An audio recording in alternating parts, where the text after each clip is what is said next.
This video will demonstrate how to use Final Cut Pro 10 with two monitors. This icon right here will allow you to make use of two monitors when using Final Cut Pro 10.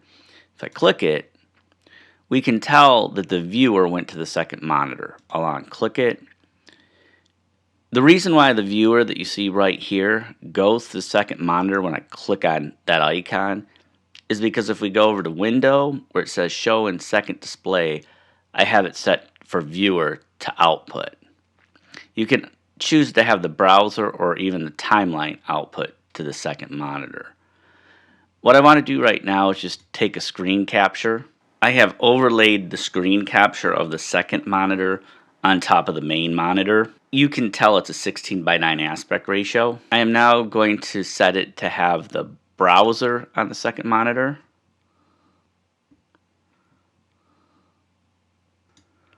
I'm going to do timeline to the second monitor.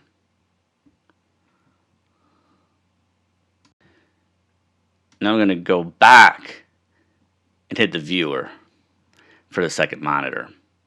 That's really all there is to it. If I disable the dual monitor setup, now we're back to where it was when I originally started. Some of you might be thinking, I don't want this whole panel to go to the second monitor. You don't want these icons or buttons to go out to the second monitor. You just want your composition to go out to the second monitor.